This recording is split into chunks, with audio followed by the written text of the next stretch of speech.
Welcome to Now Serving a Side of Therapy, a client's introductory guide into the therapeutic world. Be sure to follow, subscribe, and comment on YouTube, Spotify, and Apple Podcasts.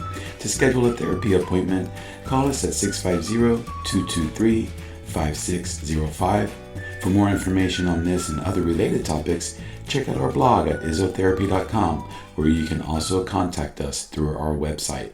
I'm your host, Dalton Huckabee, a licensed marriage and family therapist, and I'm grateful you joined me.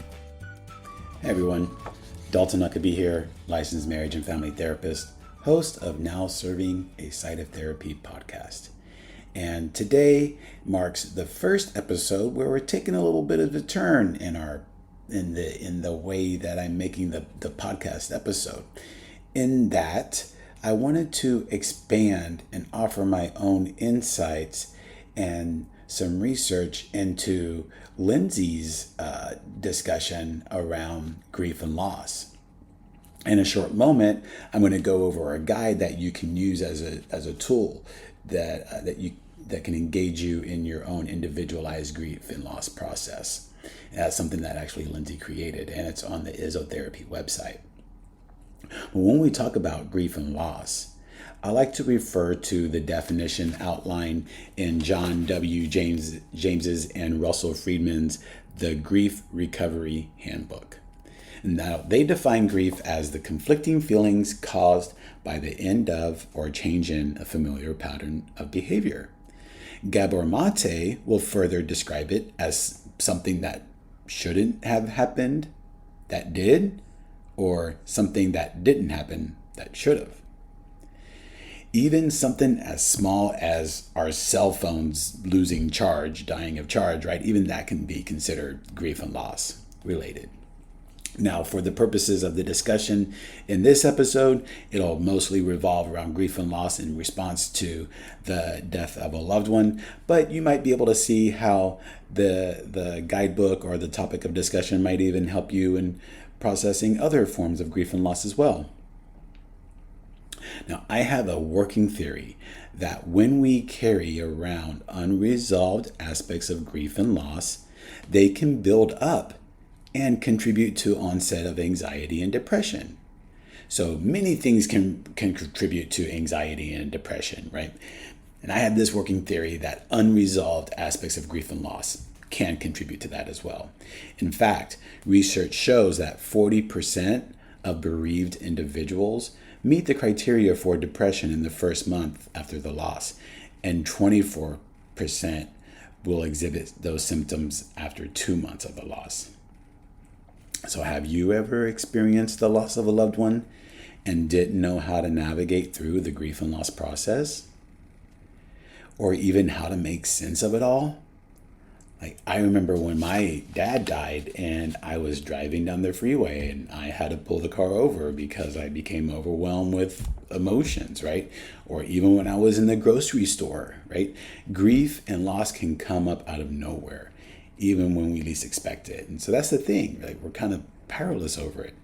Yet if we can learn how to recognize it, which will be part of this process, right? We can learn how to work with it. So, you may have heard, while we all experience the same loss, for example, if, my dad died, my brother and I both had the same loss of our father dying, right? But we each have our own way of grieving. And there are a few things that go into that.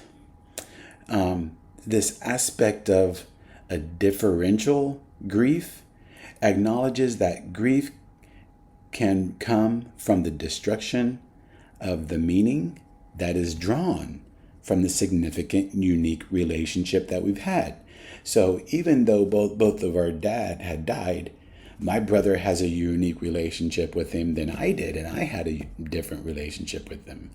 And so therein, we might be able to share some of the similarities that we have in that grieving process, but also at the same time, we can recognize how our own reconstruction process as a result of the loss, even that can see how It's more of a personal process. So again, to highlight some aspects there, while we may experience the same loss, our grieving response is individualized, meaning we have our own process of making sense of this new reality. And so this idea of loss and differential grief in families comes from Kathleen R. Gilbert's article, We've Had the Same Loss, Why Don't We Have the Same Grief? And in that article, she goes on to explain that sometimes the grieving process can be in relation to the family unit as well. So some people, in fact, might hide their grief, right, in an attempt to think that they're making a sense of calm, right? Or maybe they avoid their own healing because they think that their grieving process isn't as important as others, right? So they might even dismiss their own healing in an attempt to try to support others. We can see, right, how family roles might fall into play there. Either way, it is by going through our own healing process that enables us to be there for others in a way that encourages open and honest communication, which is an essential element deemed as part of the grief resolution in a family unit. Now, all that being said, there are common stages that can help us better understand ourselves and to support others when we were in that grieving process. I consider these are considered, Gilbert considers these the 3 R's, right? Recognize, reorganize, and reinvest. Okay, we need to be able to recognize what's coming up for us and how do we reorganize our lives after that person is now out of our lives. We have to reorganize. Maybe my dad, maybe he was always coming over and doing all my handyman work at my house, right? And so as a result of that, right, I need to kind of figure out, okay, well, now how am I going to get help around someone filling that void, right? That role that he provided. And so that's where the reinvesting part comes in. It's like, okay, we're still honoring the person who died, but we still need to reinvest what their role and what we might have found as a need, right, for that loss that we're experiencing. So again, recognizing what's coming up for us. How do we reorganize and shift our lives in such a way that is based on a new reality, right? We're now creating a new reality because that person's no longer with us. And yet by still honoring their spirit, we can still figure out how to reinvest our lives such that we can still continue to strive to honor that person, right? Honor them and their spirit, while also still striving to find other ways that fills that void or meets that need that they had provided. So hopefully that part makes sense. And so as we get into this guide, right, it's on the Isotherapy website, and it will guide you through some reflection processes, right, around the grief and loss that you might be experiencing. The thing is that there is no rush around this, right? There's no right or wrong way, but in fact, how we show up for our lives and support our own mental and emotional well-being and healing can then better position us to support others as well. And this serves as an approach toward individual healing, which allows us to be able to explore with curiosity and compassion our own path toward healing from grief and loss. And so what you'll see here in the Grief and Loss Handbook, say, for example, I like to go, just make it simple here, on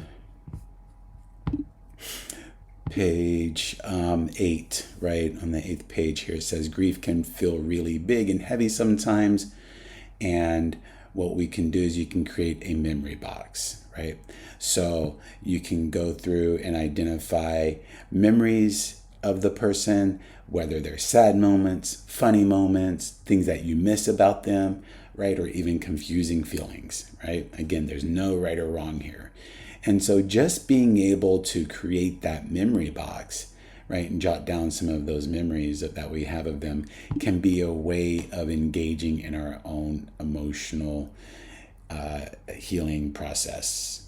And so that's just as a brief example, but feel free to take a look at that guide more online and check out this trailer that from the grief and loss episode that we did with Lindsay, and you can find the full length episode posted in our category wherever our podcast is listed. All right, thanks for tuning in and hope you enjoy.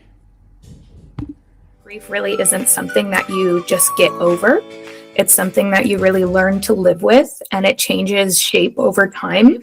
It's more physical, emotional, cognitive, it's relational, it's spiritual. It has so many different forms. Sit with it, deal with it. Although it feels nasty, it is so important because our mental health and our physical health literally are the same thing, and they go hand in hand.